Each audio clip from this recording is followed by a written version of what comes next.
ela trata como um problema, se a semente estava vencida, né? Obviamente houve um dano. E esse dano, o prazo é de 5 anos para você ser indenizado. Então, isso está no Código Civil, não são os 30 dias de decadência para reclamar, são os 5 anos para ser indenizada, né? E o fabricante de semente, que figurava como réu, ele quis jogar a culpa na semente, ele falou que só fabricava, e a revenda, né, que vendeu vencido, mas no direito do consumidor ele não teve chance. O Código do Consumidor estabelece que a responsabilidade ela é solidária entre a revenda e o fabricante, quem vendeu, quem distribuiu, todo mundo paga a mesma conta. Resultado, ela conseguiu R$81 mil de lucros cessantes pela safra perdida e mais R$10 mil de dano moral pela negativação indevida que ela tinha sofrido,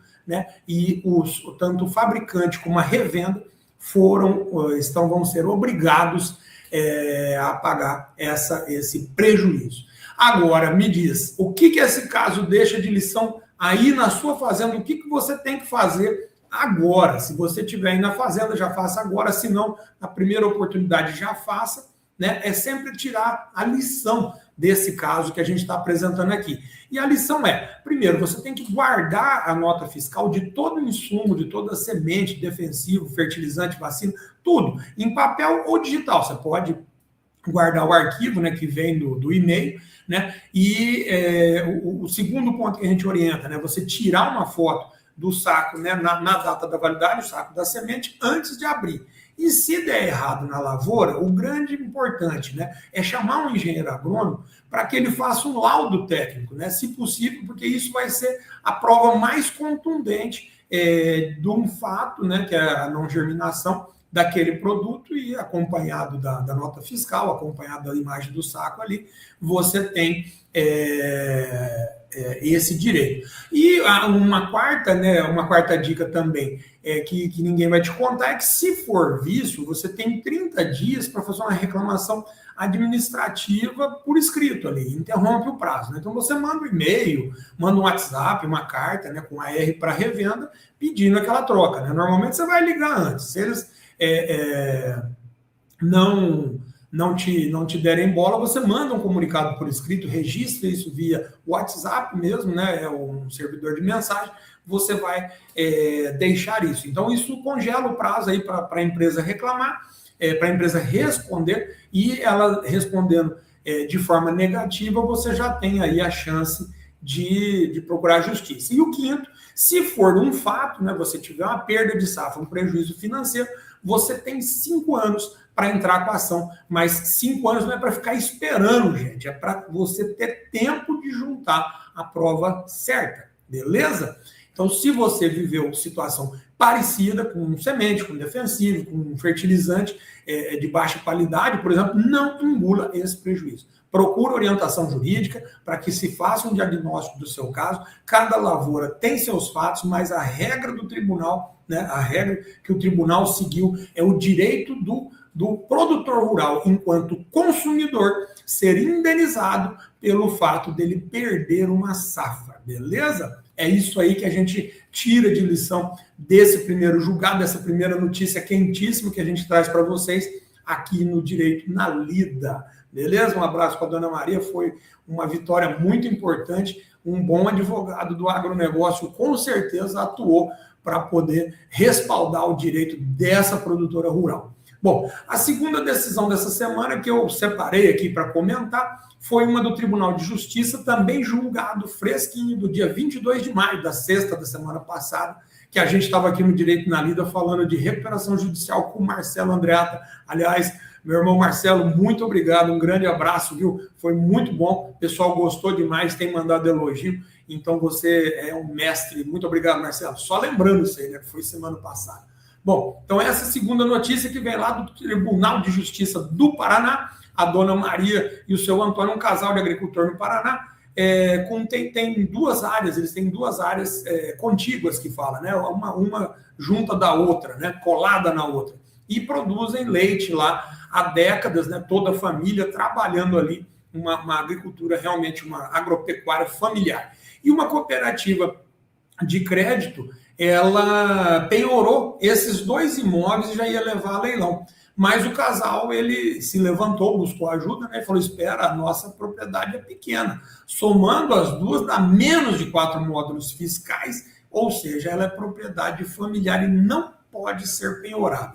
E onde que tá escrito isso? Está escrito na Constituição Federal. Né? Então, mas, mais uma vez, né, o juiz rejeitou esse pedido, o juiz, quando ela faz a prova, né, primeiro, né, já voltando aqui, né, é importante que isso aqui foi levado ao tribunal, né, através de um advogado, e o juiz disse que faltava prova, né? Só que a prova existia, eles é que não tinham juntado direito, que era mostrar que, através de um documento que é emitido no INCRA, qual é o tamanho do módulo fiscal daquele município. E aí, quando foi para o tribunal, eles fizeram essa juntada. Desculpa, como eu disse para vocês.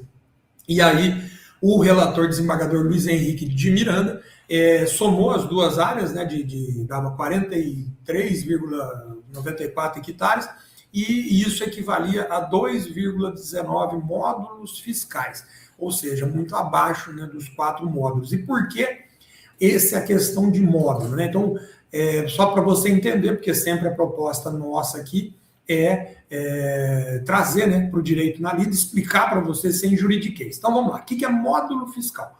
O módulo fiscal é uma unidade de medida, não é hectare, tá? É uma unidade que ela vai variar de município para município, e em Mato Grosso do Sul, por exemplo, varia de 12 até 70 hectares, a depender da cidade, um módulo, tá? Varia de 12 a 70 hectares, em Goiás varia de 20 até 50, no Paraná acho que de 5 até 25, no Paraná de 5 a 25. E então, o que é uma pequena propriedade rural, né? É quando ela tem até 4 módulos fiscais. Ou seja, se há um módulo fiscal, por exemplo, de 70 hectares, então uma fazenda que tem até 4 módulos fiscais, né? Até 280 hectares, por exemplo, se você tiver numa região do Mato Grosso do Sul, você pode ter declarado que aquela propriedade é impenhorável, tá? E o tribunal, ele reconheceu isso é só você entrar lá no INCRA, você vai saber o seu município quantos hectares equivale um módulo fiscal, tá? E aí, quando eles mostraram isso no tribunal, o tribunal foi mais longe e tirou também, né, dessa família 2 pegadinhas que o banco sempre usa. Primeiro, o tribunal diz que não precisa ser o único imóvel da família. Você pode ter outras coisas, né? Uma casa na cidade, por exemplo, um apartamento, e a fazenda, ela continua sendo impenhorável se ela for a base, né, da produção da agricultura familiar, chamada agricultura familiar. E a segunda, você não precisa morar na fazenda, isso também o tribunal decidiu. Você pode dormir na cidade e trabalhar na fazenda, continua sendo impenhorável. E o terceiro ponto, que é o mais importante aí, é que existe o tal do ônus da prova. O que é isso? Quem tem que provar, né, aquela condição de impenhorabilidade não é a família que trabalha no imóvel, é o credor, né? Então não é mais o produtor, e isso muda completamente a sua defesa, né, numa execução rural. Então, o que o tribunal considerou, né, e que o produtor juntou? Ele juntou como prova, né, anota aí, ó, ele juntou nota fiscal de venda do leite, né, que por mais de 20 anos eles vendiam leite ali, juntou os ITRs, juntou o CCIR, que é o Cadastro do Imóvel Rural, o CAR, né, vocês lembram que a gente tratou, que é o Cadastro Ambiental Rural, né, aquelas guias de vacinação também eles juntaram,